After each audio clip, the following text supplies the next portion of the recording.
Makardinali wa Kanisa Katoliki kutoka sehemu mbalimbali duniani wapo Vatican City tayari kwa mkutano wa kihistoria wa kumchagua Papa mpya unaoanza kesho.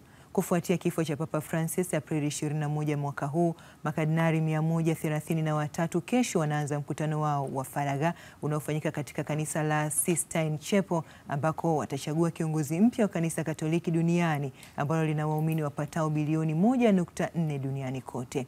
Makardinali watakuwa wanakaa katika nyumba ya wageni ya Santa Marta katika kipindi cha mchakato huo ambao unaweza kuchukua siku hadi miezi kadhaa.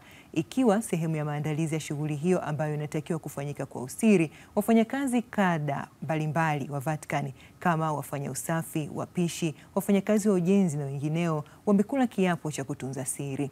Makardinali watakaoshiriki katika uchaguzi huo watatakiwa kuacha simu zao katika sehemu maalum, ambapo wakianza mchakato wa upigaji kura watachoma moto kura zao, ambapo ukitoka moshi mweusi itaashiria upigaji kura unaendelea. Wakati ukitoka moshi mweupe itakuwa ni ujumbe kuwa Papa mpya amechaguliwa.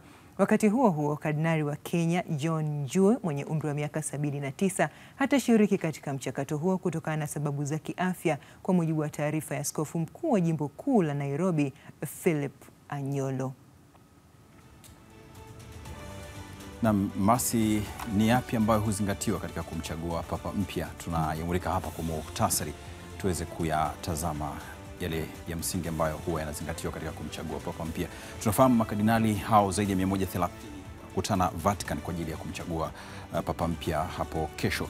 Na kwa kawaida makardinali chini ya umri, kwa maana wenye umri wa miaka 80 kushuka chini, kuanzia miaka 80 kushuka chini, ndio watakao kukutana na kula kiapo katika kikao hicho cha siri, wanaita conclave, kwa ajili ya kumchagua Papa mpya. Na mgombea sasa, au wanasema yule kardinali ambaye atashiriki katika uchaguzi huo, anatakiwa kupata angalau theluthi mbili ya kura zote za makardinali zaidi ya 130 ambao wanakutana ili aweze kuwa papa au kiongozi wa Kanisa Katoliki duniani.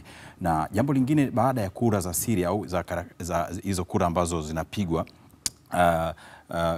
hizo karatasi zitaweza kuchomwa moto, na kwa kawaida zinapotoa moshi mweupe, sasa ndio kuashiria kwamba ndiye kiongozi mpya wa Kanisa Katoliki duniani, kwa maana ya baada ya kiongozi au kardinali kupigiwa kura zaidi na kufika zaidi ya theluthi mbili, karatasi zitachoma moto kwa kutumia kemikali maalum, zitatoa moshi mweupe kuashiria kwamba ndiye kiongozi wa Kanisa Katoliki duniani, kwa mujibu wa taarifa hizo.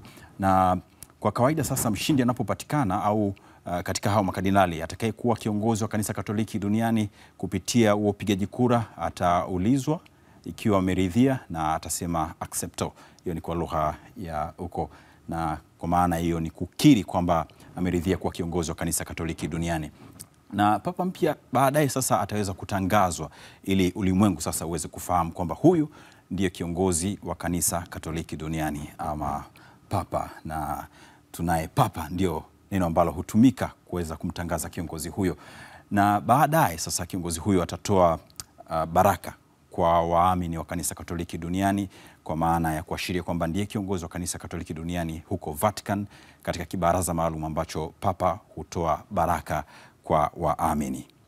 Na kwa undani basi wa hii na kinachoendelea katikachojiri muda huu, tunaungana na Padri Titus Ngapemba ambaye yuko Vatican kuweza kufahamu kwa kina kile ambacho kitajiri hapo kesho. Karibu sana Padri Titus, uweze kutueleza makardinali zaidi ya 130 wanakutana hapo Vatican hapo kesho.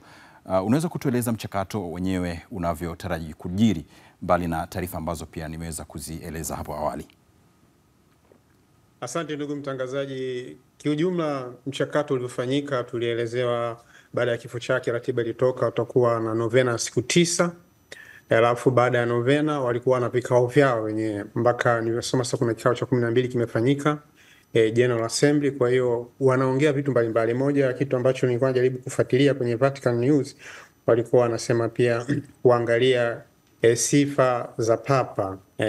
Saa wote wana qualify, wote wana vigezo vya kuchaguliwa, lakini walikuwa wana discuss kwa undani zaidi kuangalia sifa za Papa zaidi. Sijui maana mambo mengine kama tulivyosema awali ni mambo ya siri, na kama umeona kwenye mlikuwa mnaonyesha kuna baadhi ya wafanyakazi, kwa mfano watakao hudumu kwa karibu mle ndani, wamefanya viapo vya siri, wao makardinali wameshafanya. Kwa hiyo mchakato mzima kwa ujumla ni mambo ambayo sasa walikuwa wanaweza yakoa inahusu wao wenyewe. Sisi tunapata tuseme ya habari, na Vatican pia ukienda kwenye press wao kuna taarifa zingine wamezitoa sasa hivi, lakini ni embargo, yani hazitoruhusiwa kutangazwa mpaka pale watakaposema. Kwa mfano wanatangazwa hii tarehe hii. Kwa hiyo na wao kuna taarifa wamezitoa ziko embargo, lakini sasa hatujui, na kwa sababu ziko embargo hatujui, lakini so far kicho kinajadiliwa kwa ujumla ni vikao vyao vya ndani. Kwa ujumla tuelewe zaidi, Papa atakapochaguliwa kama ulivyosema hapo mwanzo, atatangazwa, ataulizwa kwanza, alafu atatangazwa. Kuna kardinali mmoja amechaguliwa kumtangaza Papa, atasema habemus papum, hii neno la Kilatini maana yake we have a pope, tuna papa sasa.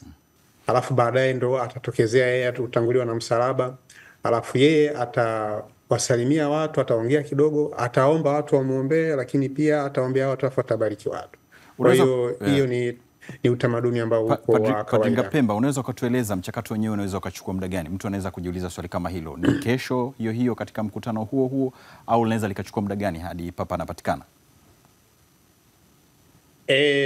Kadiri ya Vatican News wanaonyesha pale kwamba kwa siku moja watafanya, nimeona mara mbili, sijui kama kuna mabadiliko yoyote, lakini walikuwa wanaonyesha hivyo. Maana yake inategemea robo tatu ikipatikana. Makardinali mpaka sasa hivi ambao wako tayari ni 133, sijaona nani yoyote mabadiliko yoyote. Kwa hiyo wanapaswa walau 89.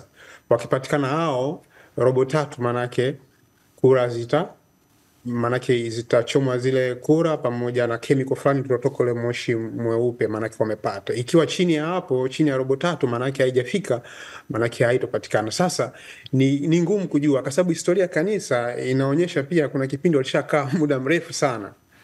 Na haitabiriki, inaweza kachukua muda mfupi ama inaweza kachukua muda mrefu. Mambo ya kura za siri na viapo vya siri hatujui.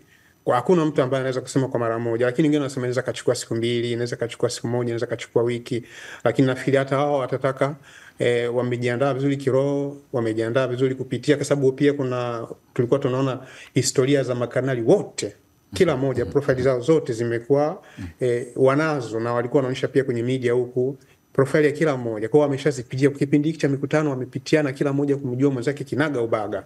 Na kumbuka pia kwa siku za hivi karibuni Papa Francis alichagua makardinali ambao aliwataka wafanye kazi sasa katika maeneo yao waliokuwa nje ya Roma. Kwa hiyo kulikuwa kuna changamoto kwenye media, wanasema kunakuwa kuna ugumu kidogo, sasa makardinali wengi hawajuani.